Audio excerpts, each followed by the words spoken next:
And after he fasts 40 days and 40 nights, he has a spiritual experience. Something about fasting that gives you this, don't it? I know many of you that have fasted know what I'm talking about. You see, to fast is, it's not just sacrificing comforts. It's not just going without food. It's intentional. You are doing these things for a particular intention. And while you're doing them, you are behaving in a way. You are controlling the body. You are sacrificing all other stimulus, food, certain thoughts, certain activities. All these things you sacrifice and focus your attention on one thing. It could be focusing your attention on one particular thing. This is the key component with fasting. Not eating and focusing your attention on one thing, and that is God. When these two things come into alignment, it allows the vessel to receive, you'll be able to see beyond what the physicality shows you. You have the ability to communicate to and be able to be communicated of by other spiritual entities. We see this with Muhammad when I spoke to Muhammad in the cave and he went to fast, and then the angel Jibril comes upon him. It was through fasting and meditation. The same way here, Jesus is fasting after being baptized.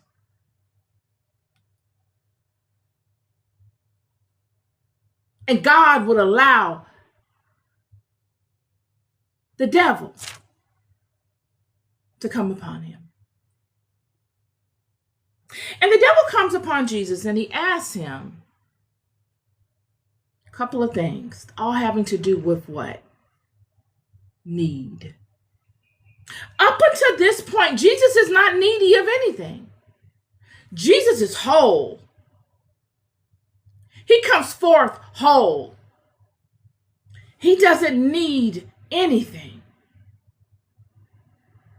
We see this when John the Baptist is baptizing Jesus, and John the Baptist is saying to Jesus, friend, I should be letting you baptize me. Significant to what? Jesus was not needy. He didn't need it. The Bible is conveying this in subtle ways all along up to this point.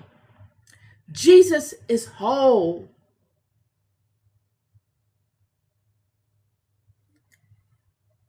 Yet he's gone 40 days and 40 nights without eating. And Satan comes. The devil comes and tempts him. And he says, you got all this power. God has unlocked the gates. You pass all the tests up till now. Friend, nobody's looking. You already know how I am. I'm breaking all the rules. Make that stone turn into bread, friend. Test your power. How else will you fine-tune it? Test it. Turn that stone into bread. And Jesus answers, man shall not live off of bread alone, but by every word that proceedeth out of the mouth of God. He doesn't use his power for vanity. He controls himself because the flesh will want him to use the power to turn the stone to bread, but he controls himself. He says, no thanks. And then the devil says, okay, after a while, I'll take you up here. to the pinnacle of the temple, the highest height of the temple. And he saith to him, Son of God, cast yourself down, for it is written, He shall give his angels charge concerning you, and in their hands they shall bear thee up, lest any time thou shalt dash thy foot against a stone. Another test to see if he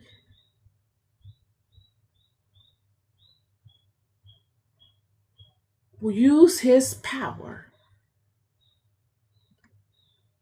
to quench his fascination.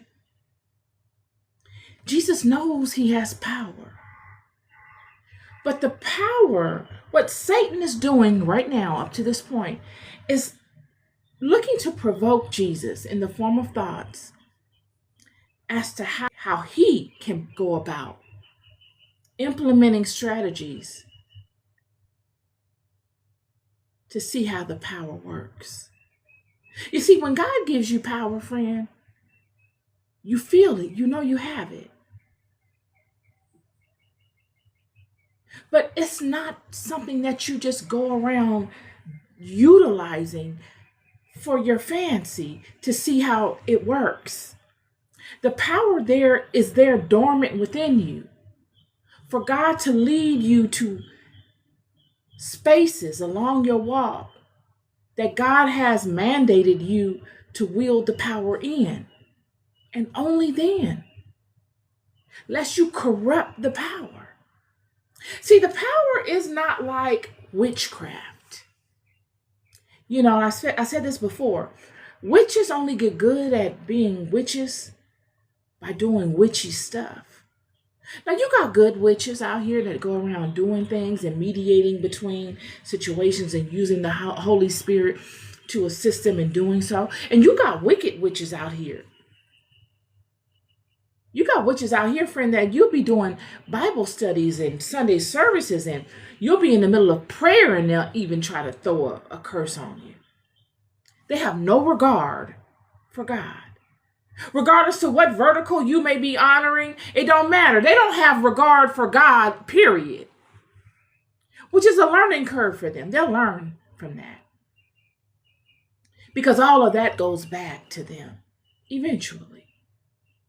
But my point is that in order for them to get good at that, cursing folk, in order for them to know what technique works well, what's their main technique that they use, in order for them to be able to discern that, they've had to really get out here and curse a whole bunch of folk and see a result from it.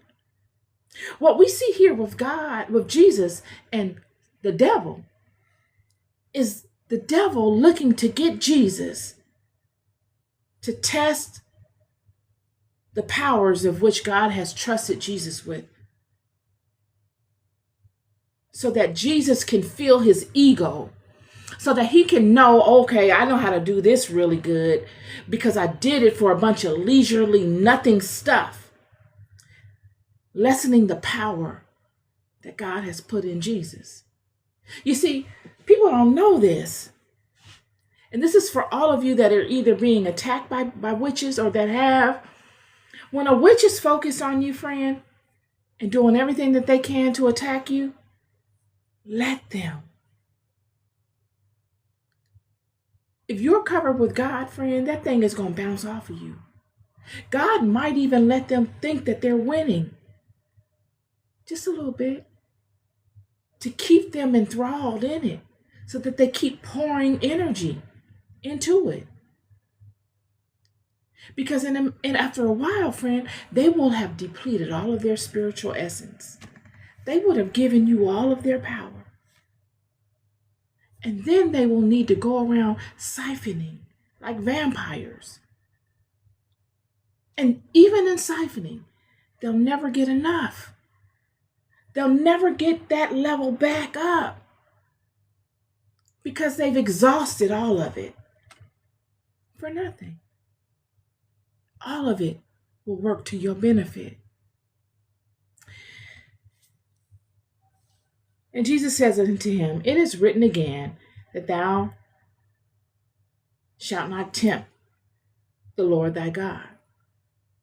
But then here, the third time, the devil comes and he takes him up into an exceeding high mountain and showeth him all the kingdoms of the world and the glory of them.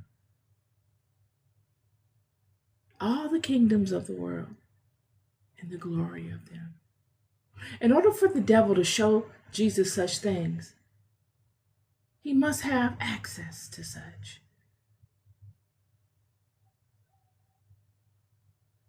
And saith unto him, all these things will I give thee, if thou wilt fall down and worship me. Now he's going for the comforts. Friend, I'll give you the car. I'll give you the house. I'll give you the maidens. I'll give you the men servants. I'll give you the flock.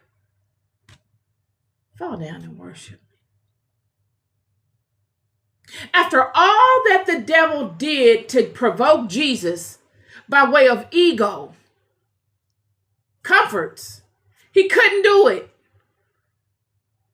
Until finally he comes and says, look, I will bless you with like nobody's business. I will put all of these people beneath you, friend. Friend, I'm here to tell you that there are those amongst you that Satan has been plaguing, the devil has been plaguing, just like he's been coming upon Jesus with these nagging comments to provoke Jesus through what he considers weakness. For Jesus to go out of alignment just so he could find temporary comfort because of.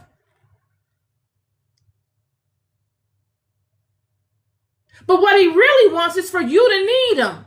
And he will give you everything just to need him. All of your enemies that have come against you out of fear for their own place in his kingdom because they know their time is up and they'll be demoted. Yet they have nothing else outside of that because they've given everything to it. But there's nothing left. The time is up.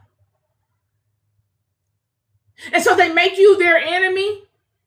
Like Saul made David his enemy just so he could buy more time for in a futile situation that he knew was never going to get any better. There are people in life like this. Yet Satan says, friend, I don't care nothing about them. I've exhausted everything I need from them. I've gotten it.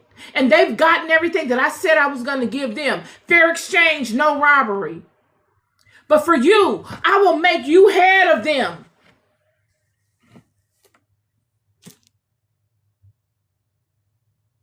Just fall down and worship me.